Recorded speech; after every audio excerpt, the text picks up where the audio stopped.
Buenas, vamos a dar inicio a la videotutoría de Estadística 2, correspondiente al capítulo 8, Métodos de muestreo y teorema del límite central, del libro Estadística aplicada a los negocios y a la economía, correspondiente a la 16ª edición. Entrando entonces en el tema que nos ocupa en este momento, en esta sesión, vamos a hacer un repaso de cuáles son las razones que debemos contemplar a la hora de tomar una decisión para muestrear. Primero que en ocasiones establecer contacto con toda la población requiere de mucho tiempo y de recursos muy altos dependiendo del tamaño de la población. A veces es imposible verificar de manera física todos los elementos de la población, como cuando hablamos de poblaciones infinitas, como en el caso de hacer un estudio de la población de peces o de ballenas o de tiburones, qué sé yo. Esos son ejemplos típicos de poblaciones infinitas donde es imposible abarcar toda la población y tenemos que hacer uso del muestreo. Cuando las pruebas deben destruirse, cuando son pruebas de laboratorio, entonces recurrimos a sacar una muestra de la población donde podemos garantizar que los resultados de la muestra son adecuados para estimar la población y poder tener resultados que realmente me reflejen la realidad de lo que ocurre en la población, que sean resultados representativos.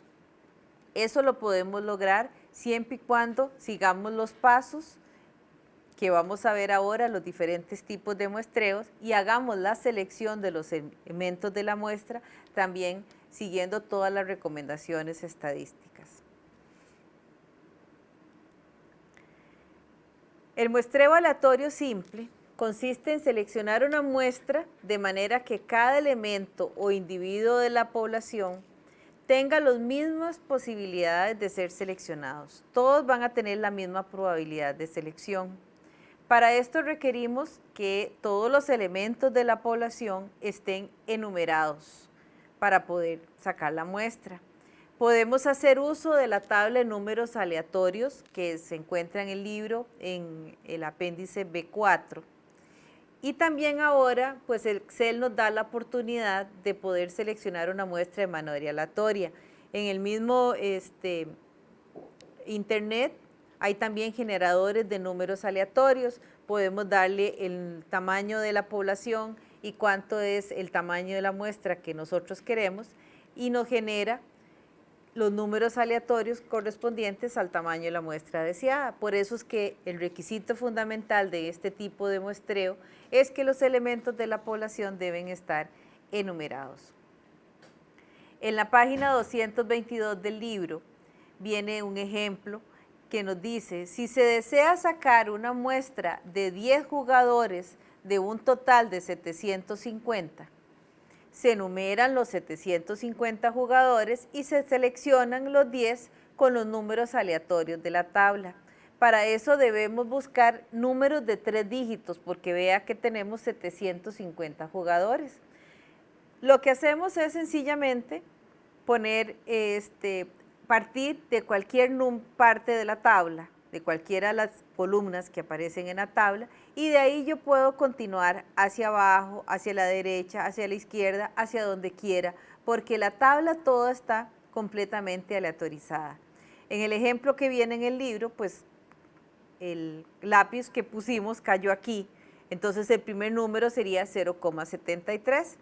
Siguieron hacia la derecha y el siguiente número 0,47, porque recordemos que tenemos que coger números de 3 dígitos.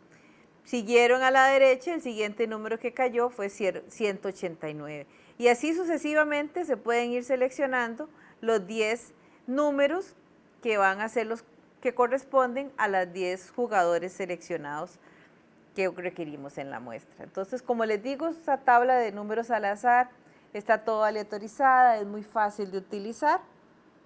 Nada más requiere la enumeración de todos los elementos de la población.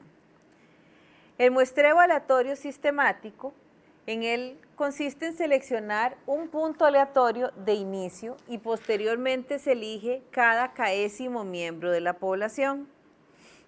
Primero se calcula el factor K igual a N entre N, donde N grande es el tamaño de la población y la N pequeña me identifica el tamaño de la muestra. Luego se selecciona un número aleatorio entre 1 y K, a partir del cual se selecciona cada késimo término. Veamos un ejemplo.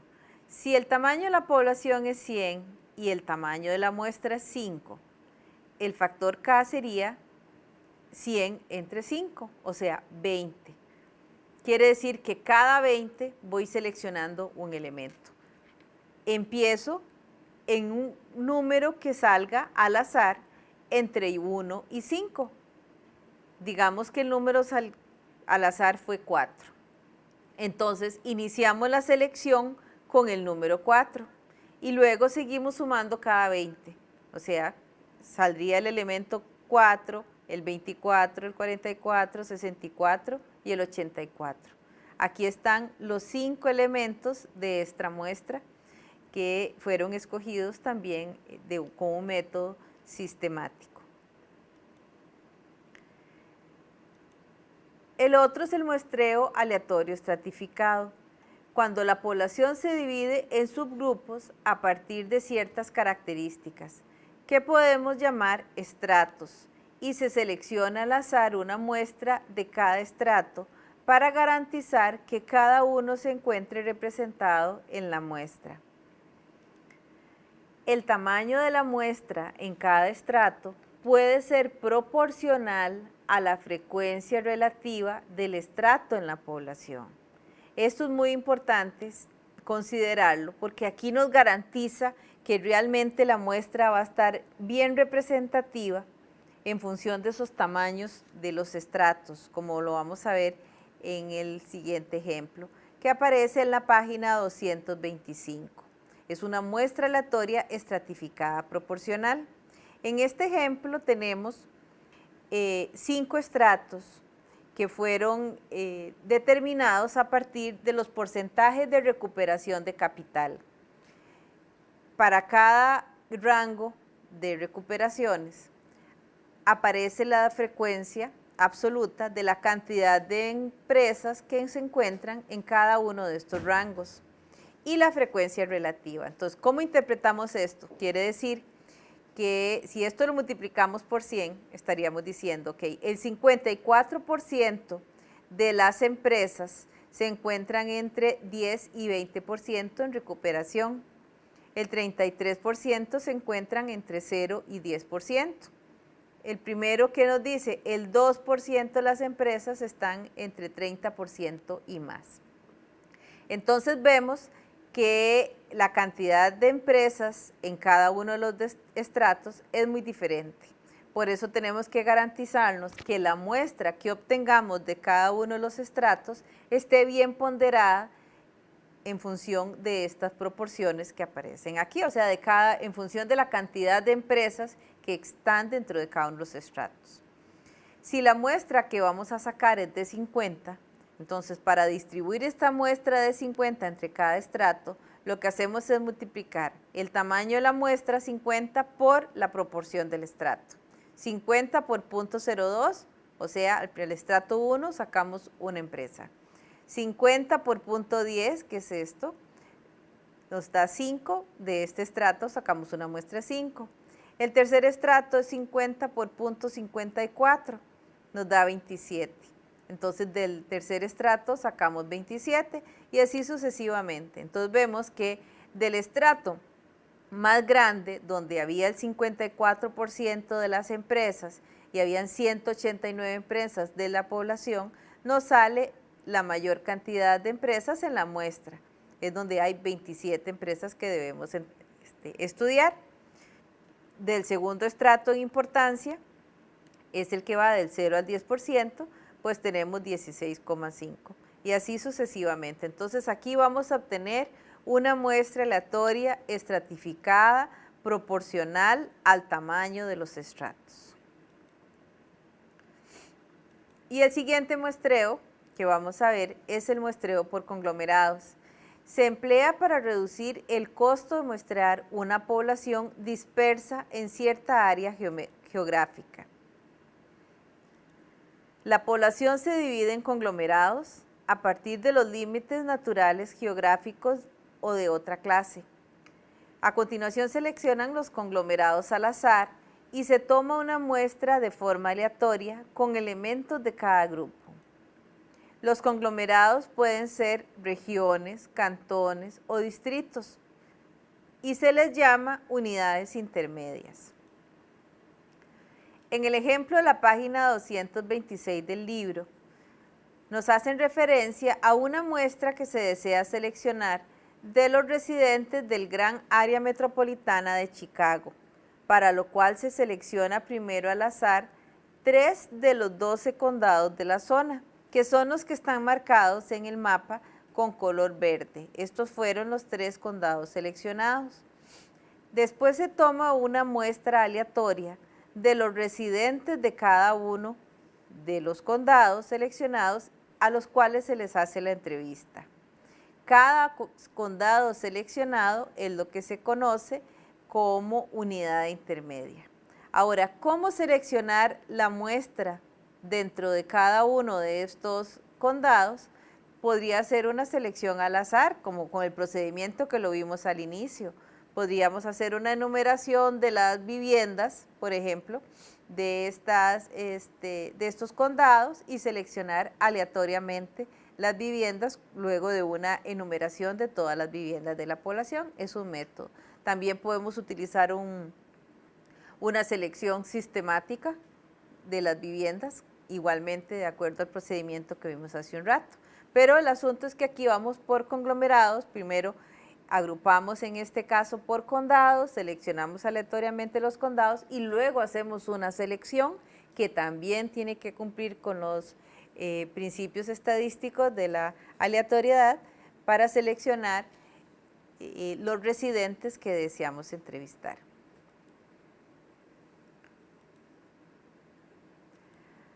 Ahora, por más bien que sacamos la muestra, y siempre va a haber una diferencia entre los datos que obtenemos de la muestra y la población, porque la muestra es una parte que bien puede ser muy representativa de la población, pero es poco probable que su media o su desviación estándar sean exactamente iguales a la media y a la desviación estándar de la población.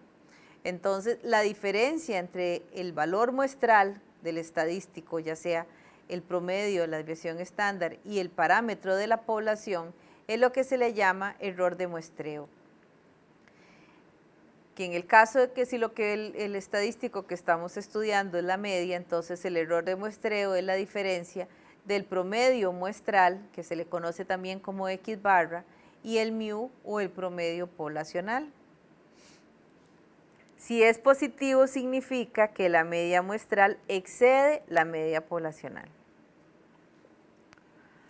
Ahora, la distribución muestral de la media es la distribución de probabilidad de todas las posibles medias de las muestras de un determinado tamaño muestral de la población. Y aquí vamos a hacer un muy breve repaso del ejemplo que aparece en la página 230 del libro. La empresa Tartus cuenta con 7 empleados de producción, a quienes se les considera la población, de los cuales se registraron los ingresos por hora de cada uno de ellos. Entonces, tenemos los ingresos, tenemos los empleados y el ingreso por hora que recibe cada uno de estos empleados. De estos ingresos podemos obtener al final un promedio que nos da el ingreso por hora promedio de los empleados de la empresa es de 7,71 para un total de 7 empleados. Con estos datos podemos construir una distribución de probabilidad y es agrupando todos los ingresos de 7, donde hay una frecuencia de 3, todos los ingresos de 8, todos los ingresos de 9, al final nos tiene que dar el mismo tamaño de muestra que 7. Y la probabilidad asociada a cada uno de estos, que es dividir. En este caso tenemos 3 empleados con un ingreso de 7, entonces dividimos 3 entre los 7 empleados. Hay 3 empleados con ingreso de 8, 3 entre los 7. Hay un empleado con ingreso de 9, 1 entre 7. Esto me da estas probabilidades que aparecen en la última columna. Igual, la suma de todas estas probabilidades me tiene que dar 1. Ahora, ¿cuánta es la cantidad de muestras que podemos sacar de tamaño 2 o de tamaño 3, de cualquier tamaño que nosotros queramos, para determinar la cantidad de muestras posibles de una población? Lo podemos hacer con combinaciones. En este ejemplo vamos a ver todas las posibles muestras de tamaño 2. Entonces resolvemos con la fórmula de combinaciones 2 de 7. Entonces primero va el n factorial, que sería 7, entre el tamaño de la muestra que queremos es 2, por n grande menos n pequeña, o sea, 7 menos 2, 5 factorial. Resolviendo entonces los factores, el descomposición de los factores, obtenemos 21, o sea, podemos obtener 21 muestras de tamaño 2 de una población de 7. ¿Qué es lo que se ve en la parte siguiente del ejercicio? Donde para cada una de las parejitas de empleados, o sea, de todas las posibilidades que yo tengo de seleccionar 2 empleados de los 7, se registran el ingreso y se sacan las medias de cada uno de esas parejas de empleados. Entonces, con esa tabla se construye la distribución muestral de la media con n igual 2. O sea, entonces, igual se agrupan las diferentes medias que hay, o sea, los ingresos promedios de cada una de las muestras de 2 empleados, y se saca el número de medias y la probabilidad. O sea, el mismo ejercicio que vimos hace un rato para los datos sueltos, independientes, lo hacemos, pero ya para las 21 muestras que se pueden calcular. Con ello se obtiene entonces la media, la distribución muestral de la media, que es la suma de todas las medias muestrales entre el total de muestras. La suma de todas las medias muestrales es 162 entre 21 muestras, nos da 7,71. Como ven, el promedio de la media de la distribución muestral es igual al promedio que habíamos obtenido de los datos de la población. ¿Por qué es igual? Porque estamos sacando el promedio de todas las posibles muestras de tamaño 2. O sea, todas las 21 muestras posibles de tamaño 2 fueron las que se consideraron en este cálculo. Por eso es que este promedio muestral, por esta media de la distribución muestral de la media, da igual que el promedio de la población, porque están consideradas todas las muestras. Si lo vemos gráficamente, aquí tendríamos el ingreso por hora de los 7 empleados, y aquí tendríamos la media de la muestra o los ingresos por hora, pero de la distribución de las medias. Entonces vemos que los valores poblacionales, que es este primer gráfico en azul, varían entre 7 y 9, mientras que la media de las muestras varía entre 7 y 8,5. Por lo que la dispersión de la distribución muestral de las medias es menor que la dispersión de los valores poblacionales. O sea, aquí tenemos una menor dispersión que del valor de la población. En resumen, entonces, podemos decir, la media de las medias de las muestras es igual a la media poblacional, como lo acabamos de probar. La dispersión de la distribución muestral de la media es más pequeña que la dispersión de la población. Y la distribución muestral de la media suele tener forma de campana y se aproxima a una distribución de probabilidad normal, tal y como lo veíamos en este gráfico. ¿Ven? Donde ya las medias, la distribución de las medias tiende a tener una distribución normal, cosa que en los de la población no se podía obtener. Entonces, esto es esta es la parte teórica o el fundamento teórico del teorema del límite central, donde nos dicen si todas las muestras de un tamaño en particular se seleccionan de cualquier población, la distribución muestral de la media se aproxima a una distribución normal, y ya vimos que efectivamente eso es así, lo pudimos probar con ese ejemplo. Esta aproximación mejora cada vez más con muestras más grandes. Entonces, la diferencia entre la media de la muestra X barra y la media de la población se llama error de muestreo. Entonces, recapitulando, si nosotros sacamos todas las muestras de tamaño X de una población, ese promedio, esa media de todas esas muestras, me va a dar igual a la media poblacional. Pero la realidad es que no vamos a sacar todas las posibles muestras que podemos sacar de una población, porque si no, no tendría sentido hacer un muestreo. Haríamos en ese caso un censo. En la práctica, por problemas de costos y de tiempo, tenemos que trabajar como una muestra. Entonces, ya una sola muestra no necesariamente me va a dar el mismo promedio o la misma desviación estándar que la población. Siempre vamos a tener la posibilidad de tener un error de muestreo. La media, la distribución muestral de las medias será igual a la media poblacional si se seleccionan todas las posibles muestras de tamaño, de un mismo tamaño de una población dada, o sea, si mu es igual a mu sub x.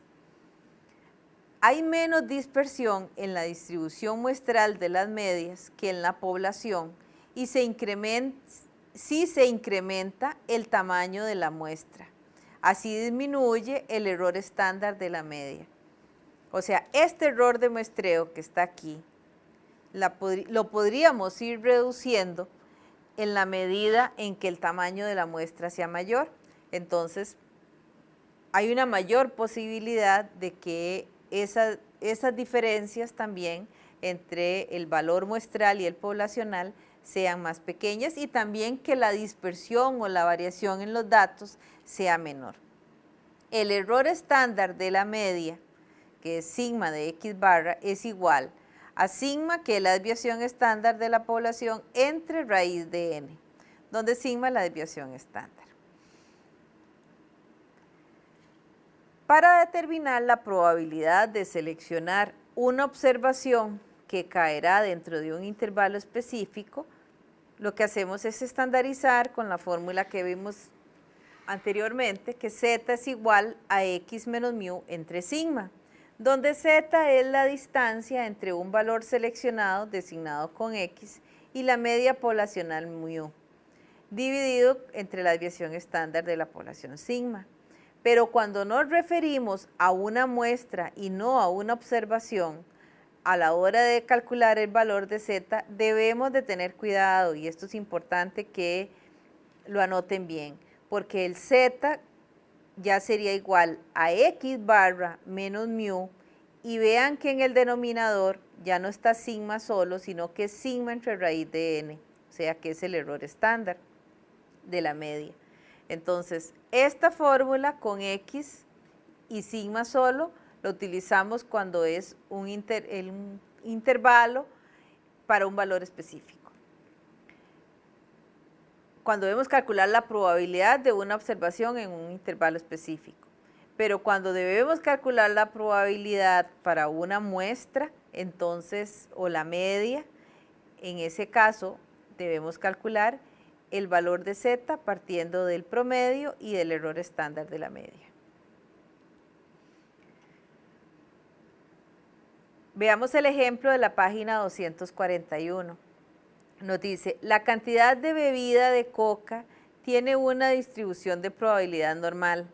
La cantidad media por botella es de 31,2 onzas y la desviación estándar de la población es de 0,4 onzas. Se selecciona una muestra de 16 botellas con una cantidad media de bebida en las botellas de 31,38. ¿Cuál es el error de muestreo? Entonces, tal y como lo vimos, el error de muestreo es el promedio obtenido de la muestra, que es 31,38, menos el promedio poblacional, que es lo que ya se sabe con anterioridad, que es 31.2. El error de muestreo es 0,18. ¿Cuál es el error estándar de la distribución muestral de la media? Es sigma entre raíz de n.